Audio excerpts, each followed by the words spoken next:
तो हेलो प्यारे बच्चों, स्वागत है आपका अपने यूट्यूब चैनल पर। प्यारे बच्चों, कल मैं इसका ऑब्जेक्टिव क्वेश्चन करवाया था। आज मैं आप लोगों का इसका सब्जेक्टिव क्वेश्चन लेकर के आने वाला हूँ सामाजिक विज्ञान का। तो यहाँ पर आप लोग इंस्ट्रक्शन ये पढ़ लीजिए। उसके बाद देखिए भाई यहाँ पर क्या बोल रहे हैं इंस्ट्रक्शन से पहले यहाँ पर कि आप लोगों का जो प्रश्न खंड बी है उसमें से प्रश्न संख्या आप लोगों का 31 से 38 तक रहेगा, जिसमें से कि आप लोगों का किन्हीं 6 प्रश्नों का उत्तर देना है। आप लोगों का क्या बोल रहे हैं किसमें से आप लोगों का 6 को प्रश्न आप लोग का बनाना रहेगा और इसमें से आप लोग का 2 नंबर का आप लोग का मार्क्स दिया जाएगा। 2 अंक का आप लोग का नंबर इसमें से दिया जाएगा। और फिर देखिए यहाँ पर दिया गया कि खंड सी में आप लोगों का 39 से 46 टोटल क्वेश्चन रहेगा, जो कि लघु उत्तरीय प्रश्न रहेगा, जिसमें से कि आप लोगों का जो क्वेश्चन का मतलब नंबर दिया जाएगा आप लोगों का वो 3 मार्क्स का आप लोगों को पर क्वेश्चन रहने वाला है। इसमें से भी आप लोगों का 6 क्वेश्चन आप लोगों का बनाना है। मतलब इनमें से भी आप लोगों का उतना ही क्वेश्चन रहने वाला जितना फर्स्ट में रहेगा। उसके बाद देखिए यहाँ पर कि खंड डी में क्या बोल रहा है कि 47 से 52 तक रहेगा। इसमें दीर्घ उत्तरीय प्रश्न रहेगा।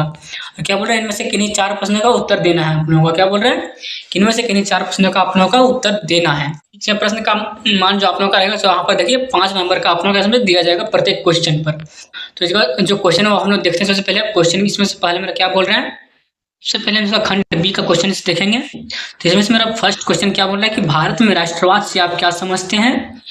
तो इसका जो हम आंसर लेकर के आते हैं सबसे पहले इसका हम तो अच्छा यहाँ पर आप लोग देख सकते हैं कि सबका मैं आंसर लेकर के आ चुका हूँ। तो यहाँ पर देखिए कि भारत में राष्ट्रवाद से आप क्या समझते हैं। उसका जो आंसर क्या होगा यहाँ पर आप लोग कि क्या बोल रहा है कि भारत एक विचारधारा है जो किसी राष्ट्र के प्रति वफादारी, समर्पण और प्रेम की भावना को बढ़ाता है, मतलब बढ़ावा देता है। ठीक है ना। इसमें लोग अपनी साझा संस्कृति, भाषा, इतिहास और परंपराओं के आधार पर एक राष्ट्रीय समुदाय से जुड़ाव महसूस करते हैं। तो यही इसका हो जाएगा आंसर। हम नेक्स्ट क्या बोल रहा है क्वेश्चन मेरे पास कि वियना सम्मेलन की मेजबानी किसने की थी। जो वियना सम्मेलन हुआ था उसका मेजबानी किसने किया था। जिसका जो किया था मेरा क्या कौन किया था, तो ऑस्ट्रिया के चांसलर थे ड्यूक मेटरलिक, उसने किया था। ठीक है ना। हम नेक्स्ट क्या बोल रहा है क्वेश्चन कि जैविक युद्ध से क्या तात्पर्य है। इस जैविक युद्ध से क्या तात्पर्य, मैं इसका जो है सारा क्वेश्चन का आंसर आप लोगों का बता दे रहा हूँ, लेकिन आप लोगों का एग्जाम्स में जो है इसमें से आप लोगों का 6 क्वेश्चन ही बनाना रहेगा। ये आप लोग यहाँ पर देख लीजिएगा क्या है जैविक युद्ध से। आप लोग यहाँ देखिए कि जैविक युद्ध का तात्पर्य जीवित सूक्ष्म जीवों जैसे बैक्टीरिया, वायरस, कवक या उनके विषाक्त पदार्थों का उपयोग करके मनुष्यों, जानवरों या पौधों को जानबूझकर बीमार करने या मारने से होता है। इसी को कहते हैं हम लोग जैविक युद्ध। ठीक है ना। जानबूझकर बीमार करने का फिर मारने का जो होता है, मतलब उसी को बोला जाता है यहाँ पर जैविक युद्ध। उसके बाद नेक्स्ट क्या बोल रहा है कि स्पिनिंग जेनी क्या है। जो स्पिनिंग जेनी था वो मेरा क्या था, तो ये क्या था मेरा देखिए स्पिनिंग जेनी एक मशीन है जिसका उपयोग एक साथ कई धागों को कताई करने के लिए किया जाता था। ठीक है ना। इसका जो आविष्कार हुआ था मेरा 1764 ईस्वी में जेम्स हरग्रीव्स ने किया था। ठीक है ना। तो इसी तरह से आप लोगों का इसमें 2 नंबर का आप लोगों का आंसर, मतलब 2 नंबर आप लोगों का इसमें दिया जाएगा प्रत्येक क्वेश्चन में। हम नेक्स्ट क्या बोल रहे हैं कि बहुउद्देशीय परियोजना क्या है। जो बहुउद्देशीय परियोजना है वो मेरा क्या है, तो देखिए कि बहुउद्देशीय परियोजनाएं वे परियोजनाएं हैं जो एक साथ कई उद्देश्यों को पूरा करती है, जैसे कि बाढ़ नियंत्रण, सिंचाई, बिजली उत्पादन, पेयजल आपूर्ति और मत्स्य पालन। इसमें से ये सब आ जाएगा। हम नेक्स्ट क्या बोल रहे हैं क्वेश्चन मेरे पास कि जनसंचार क्या है। जनसंचार मेरा क्या है, क्या होगा आंसर देखिए इसका कि जनसंचार एक ऐसी प्रक्रिया है जिसके द्वारा सूचना और संदेश बड़ी संख्या में लोगों तक पहुंचाए जाते हैं। इसमें समाचार पत्र, रेडियो, टेलीविज़न और इंटरनेट जैसे माध्यमों का उपयोग किया जाता है। ठीक है ना। तो ये मेरा है क्या संचार, जनसंचार। हम नेक्स्ट क्या बोल रहे हैं क्वेश्चन मेरे पास कि लैंगिक समानता किसे कहते हैं। जो लैंगिक समानता है उसे हम लोग किसे कहते हैं। देखिए इसका जो आंसर क्या हो जाएगा कि लैंगिक समानता असमानता का अर्थ है। यहाँ असमानता बोल रहे, समानता नहीं असमानता बोल रहे हैं यहाँ पर। तो क्या बोल रहा है कि समाज में महिलाओं और पुरुषों के बीच असमान व्यवहार और अधिकारों का होना या असमानता शिक्षा, स्वास्थ्य, आर्थिक अवसरों, राजनीतिक भागीदारी जैसे क्षेत्रों में देखी जा सकती है। ठीक है ना। ये मतलब देखा जाता है। और उसके बाद पूछ रहे कि मनरेगा का जो फुल फॉर्म होता है वो क्या होता है। देखिए क्या होता है इसका मनरेगा का फुल फॉर्म कि पूरा नाम महात्मा गांधी राष्ट्रीय ग्रामीण रोजगार गारंटी अधिनियम मनरेगा का फुल फॉर्म होता है। तो ये खंड बी का मतलब क्वेश्चन खत्म होता है। अब हम लोग खंड सी में चलेंगे। तो खंड सी में आप लोगों का क्या बोला गया था कि आप लोगों का इसमें से क्वेश्चन कितना सॉल्व करना रहेगा। इसमें से आप लोगों का 6 क्वेश्चन सॉल्व करना रहेगा। ठीक है ना। इसमें से मेरा फर्स्ट क्वेश्चन क्या बोल रहा है, ये आप लोगों का 3 नंबर इसमें से दिया जाएगा। और तो फर्स्ट क्वेश्चन में क्या बोल रहा है कि जालियांवाला बाग हत्याकांड पर संक्षिप्त टिप्पणी लिखें। मतलब क्या बोल रहा है कि जालियांवाला बाग हत्याकांड आप लोगों का एक टिप्पणी लिखना है।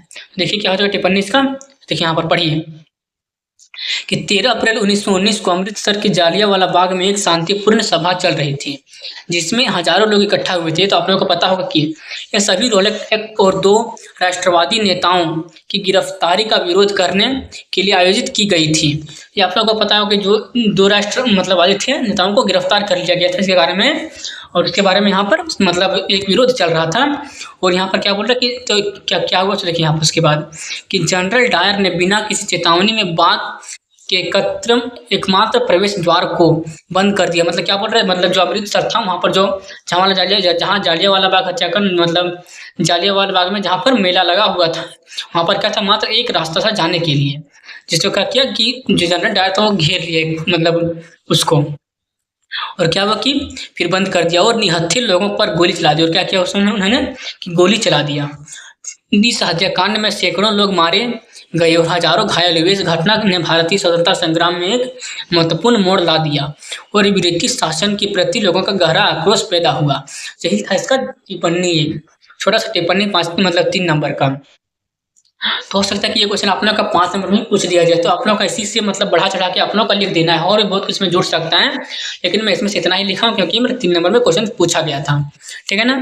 तो अब नेक्स्ट क्या बोल रहा है मेरे पास की वर्नाक्यूलर एक्ट पर टिप्पणी लिखे। वर्नाक्यूलर एक्ट क्या होता है इसके बारे में लेकर देखते हैं। तो देखिए कि वर्नाक्यूलर प्रेस एक्ट 1878 में ब्रिटिश सरकार द्वारा पारित किया गया था। ये क्या था कि जो हुआ था, जो 1878 में पारित हुआ था ब्रिटिश सरकार के द्वारा। इस अधिनियम को उद्देश्य भारतीय भाषाओं के समाचार पत्रों पर नियंत्रण स्थापित करना था। मतलब जो समाचार पत्र हुआ करता था पहले, उस पर रोक लगाने के लिए ये मतलब एक्ट लागू किया गया था।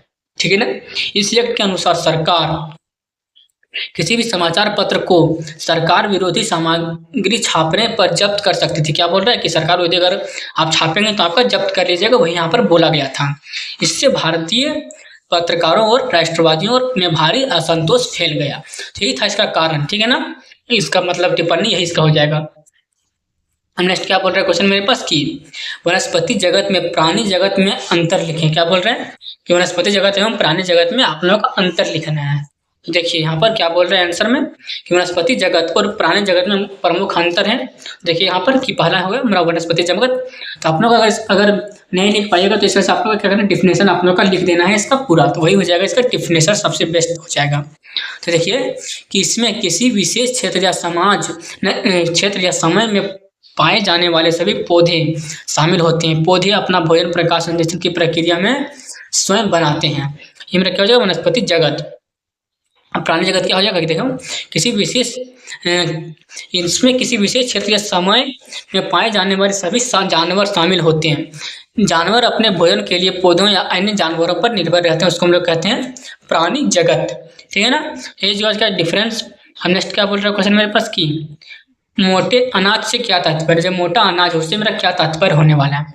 देखिए यहाँ पर क्या बोल रहे हैं कि मोटे अनाज से तात्पर्य उन अनाजों से है जिनमें फाइबर, प्रोटीन और अन्य पोषक तत्व अधिक मात्रा में होते हैं। ये अनाज अक्सर कम उपजाऊ और शुष्क क्षेत्रों में उगाए जाते हैं।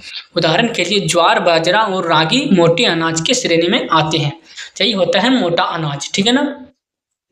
अब नेक्स्ट क्या बोल रहा है क्वेश्चन मेरे पास कि प्राकृतिक गैस और बायोगैस में अंतर स्पष्ट करें। क्या बोल रहा है कि प्राकृतिक गैस और बायोगैस में आप लोगों को अंतर लिखना है। तो क्या होता है प्राकृतिक, सो देखो प्राकृतिक गैस कि जीवाश्म ईंधन है। ठीक है ना। प्राकृतिक गैस में क्या है, जीवाश्म ईंधन है जो पृथ्वी के अंदर से गहराई में पाया जाता है। क्या बोल रहे हैं कि ये मेरा पृथ्वी के अंदर गहराई में पाया जाता है। यह मुख्य रूप से मीथेन से बनी होती है। क्या बोल रहे हैं कि मेरा मीथेन से बना होता है और इसका उपयोग बिजली उत्पादन, हीटिंग और वाहनों के ईंधन के रूप में होता है। ठीक है ना। ये इसका हो जाएगा आंसर। अब बायोगैस क्या हो जाएगा, तो देखो बायोगैस क्या जैविक पदार्थों जैसे कि पशुओं के गोबर, कृषि अपशिष्ट और रसोई के कचरे को अवायवीय पाचन द्वारा विघटित करके बनाई जाती है। यह एक नवीकरणीय ऊर्जा स्रोत है। जो प्राकृतिक गैसों में क्या है, जीवाश्म ईंधन, और लेकिन हमारा बायोगैस क्या है मेरे पास, ये मेरा नवीकरणीय ऊर्जा स्रोत है। ठीक है ना। तो ये हो जाएगा इसका आंसर। अब देखो, अब नेक्स्ट क्या बोल रहा है क्वेश्चन मेरे पास कि जातिवाद के दुष्प्रभाव क्या है, जातिवाद का दुष्प्रभाव मेरा क्या है। सपना का पूछ रहा है। देखिए तो इसमें से क्या बोल रहा है कि जातिवाद के कई दुष्प्रभाव हैं, देखो ना, ठीक है ना। तो पहला पॉइंट इसमें देखते हैं क्या बोल रहा है कि यह समाज में भेदभाव और असमानता को बढ़ावा देता है, ठीक है ना। दूसरा क्या बोल रहा है कि यह सामाजिक एकता और सद्भाव को कमजोर करता है। सद्भाव मतलब आप लोगों का जो मतलब सही होता है उसको वो कमजोर कर देता है। अब नेक्स्ट क्या बोल रहे हैं पॉइंट कि यह व्यक्तियों की क्षमताओं को नजरअंदाज करके जन्म के आधार पर अवसर प्रदान करता है, जिसमें समाज का विकास बाधित होता है। अब नेक्स्ट क्या बोल रहा है मेरे पास की पॉइंट, यह सामाजिक और आर्थिक शोषण का कारण बन सकता है, ठीक है ना। इसका हो जाएगा पॉइंट, ये आप लोग लिख लीजिएगा, बहुत ही बेस्ट क्वेश्चन है ये सब आप लोगों के लिए। अब नेक्स्ट क्या बोल रहा है क्वेश्चन देखिए कि प्राथमिक क्षेत्र द्वितीय क्षेत्र तृतीय क्षेत्र में कुछ उदाहरण लिखें। क्या बोल रहे हैं, कुछ उदाहरण आप लोगों को लिखना है इसका।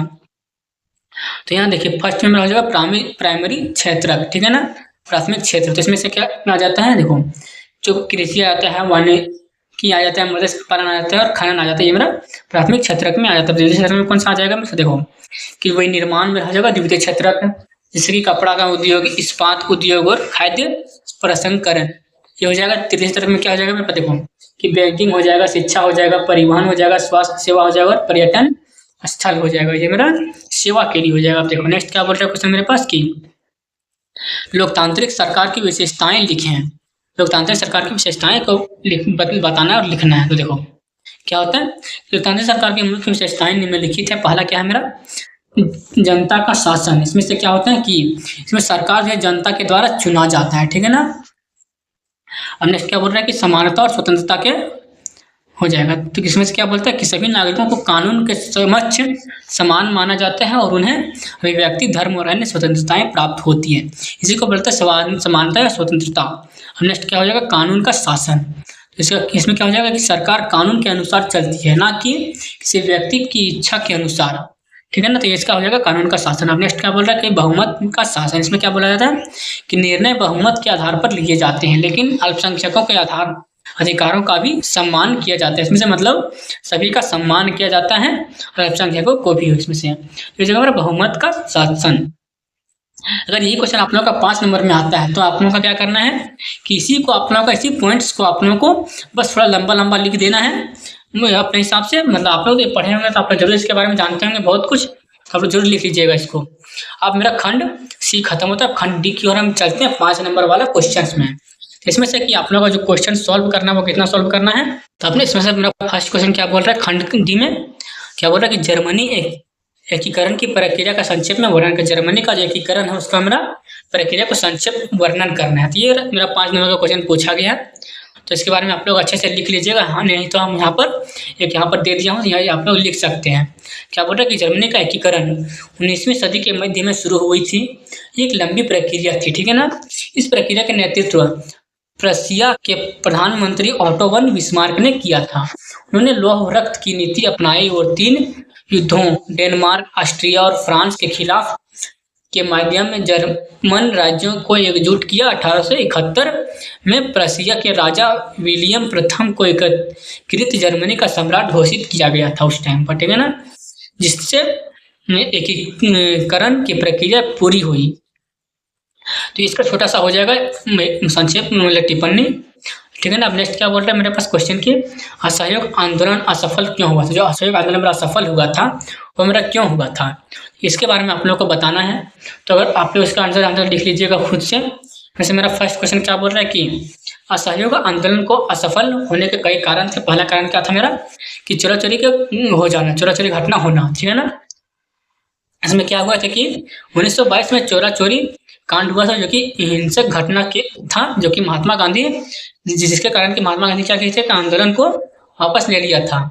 इसमें कई लोगों का मतलब निराशा फैल गई थी, ठीक है ना। तो इसका हो जाएगा। दूसरा क्या बोल रहा है कि नेतृत्व का कमी होने लगा था उसके बाद, ठीक है ना। इसमें क्या हुआ था कि आंदोलन के वापस लिए जाने के बाद कोई स्पष्ट नेतृत्व नहीं किया, मतलब जब वापस लिया गया था उसके बाद इसमें से कोई मतलब सही से मतलब नेतृत्व नहीं कर पाया था इसको। अब नेक्स्ट क्या बोल रहा है कि वैकल्पिक संस्थाओं की कमी, ठीक है ना। तो ये ब्रिटिश संस्थाओं के बहिष्कार के बाद भारतीय संस्थाओं की कमी की जो उनका स्थान ले सके, ठीक है ना। तो इसका हो जाएगा अब नेक्स्ट क्या बोल रहा है कि आर्थिक कारण क्या था कि कुछ वर्गों के लिए ब्रिटिश वस्तुओं का बहिष्कार करना मुश्किल था। मतलब क्या बोल रहा है कि मतलब जो बहुत ज़्यादा गरीब लोग थे उनके लिए मतलब ये बहिष्कार करना बहुत ही मुश्किल पड़ने लगा था, जिसके कारण कि इसका मतलब हटाया गया था। ठीक है ना, तो इसका पॉइंट है, आप लोग लिख लीजिएगा। और नेक्स्ट क्या बोल रहा है क्वेश्चन मेरे पास कि प्रथम विश्व युद्ध में लड़ा गया था, परंतु उसके प्रभाव पूरे विश्व के अनुभव किए गए। तो उदाहरण स्पष्ट कीजिए। मतलब क्या बोल रहा है कि जो प्रथम विश्व युद्ध हुआ था उस टाइम पर जो लड़ा गया था उसके कारण क्या हुआ था कि उसके प्रभाव पूरे विश्व में अनुभव किए गए थे, या क्यों हुआ था इसके बारे में पूरा मतलब उदाहरण आप लोग को बताना है कि ये क्यों हुआ था। देखिए इसके बारे में यहाँ थोड़ा सा हम लेकर के आए हैं। देखिए कि प्रथम विश्व युद्ध जो हुआ था मुख्य रूप से यूरोप से लड़ा गया था, लेकिन इसका प्रभाव पूरे वर्ल्ड में फैला था। देखो इसमें से क्या हुआ था, पहला मेरा कि आर्थिक प्रभाव हुआ था। क्या हुआ था, युद्ध के कारण वैश्विक व्यापार बाधित हुआ था और कई देशों की अर्थव्यवस्थाएं प्रभावित हुई थी। मतलब यह हुआ था। नेक्स्ट पॉइंट क्या बोल रहा है कि सामाजिक प्रभाव, युद्ध के बाद कई साम्राज्यों का पतन हुआ था, जिसमें से कि पहला क्या था मेरे से ऑटोमन हो गया, ऑस्ट्रो हंगेरियन हो गया साम्राज्य, और नई राष्ट्रों का उदय हुआ था। ठीक है ना, इसमें से मतलब क्या हुआ था कि बहुत सारे नए मतलब राष्ट्रों का उदय भी हुआ था। उसके बाद नेक्स्ट क्या हुआ था कि सामाजिक प्रभाव, युद्ध में लाखों सैनिकों मारे गए थे जिसके सामाजिक संरचना पर गहरा असर पड़ा था। तो इसमें से ये पड़ा था।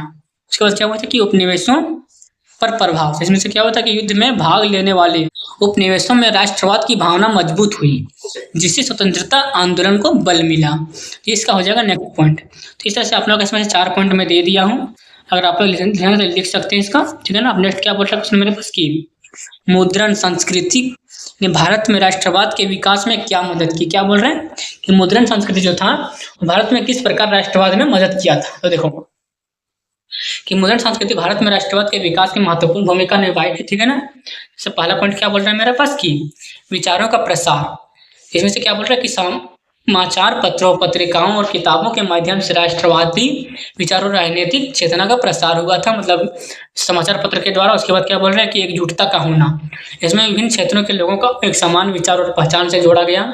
ठीक है ना, कि इसमें एकजुटता की भावना बढ़ने लगी। उसके बाद क्या हुआ कि जनमत का निर्माण हुआ, कि मुद्रण संस्कृति ने ब्रिटिश सरकार की नीतियों की आलोचना की और जनमत को राष्ट्रवाद के पक्ष में मोड़ने में मदद किया।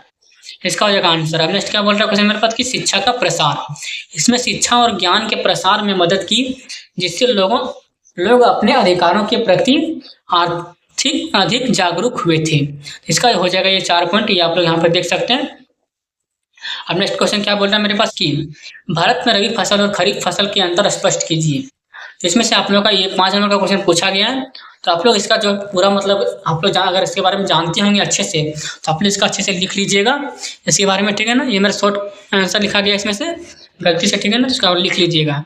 नेक्स्ट क्या बोल रहा है क्वेश्चन मेरे पास कि भारत में सौर ऊर्जा का भविष्य उज्ज्वल क्यों है, व्याख्या करें। ठीक है ना, इसके बारे में व्याख्या करना है आप लोगों को। ये देखिए फर्स्ट क्या बोल रहे हैं कि जो कई कारण थे इसके। ठीक है ना, पहला क्या बोल रहा है कि भौगोलिक स्थिति, भारत एक उष्णकटिबंधीय देश है जहां साल के अधिकांश समय प्रचुर मात्रा में धूप उपलब्ध होती है। तो इसका हो जाएगा ये आंसर। ठीक है ना, दूसरा क्या बोल रहा है कि लागत में कमी, सौर पैनलों की लागत में लगातार कमी आ रही है, जिससे यह अधिक किफायती हो रहा है। तो यह इसका हो जाएगा। नेक्स्ट क्या बोल रहा है क्वेश्चन मेरा पास कि सरकारी नीतियाँ, भारत सरकार सौर ऊर्जा को बढ़ावा देने के लिए कई योजनाएं और सब्सिडी प्रदान कर रही है। अब नेक्स्ट क्या बोल रहा है कि पर्यावरण अनुकूल, सौर ऊर्जा का एक स्वच्छ और नवीकरणीय ऊर्जा स्रोत है जो प्रदूषण को कम करने में मदद करता है। तो इसका हो जाएगा आंसर। अगर आप लोगों को वीडियो अच्छा लगा होगा तो वीडियो को लाइक कर दीजिएगा, चैनल को सब्सक्राइब कर दीजिएगा, बेल आइकन को प्रेस कर दीजिएगा। हम मिलते हैं नेक्स्ट वीडियो में नए सेट के साथ। तो आज का वीडियो समाप्त करते हैं। Thank you.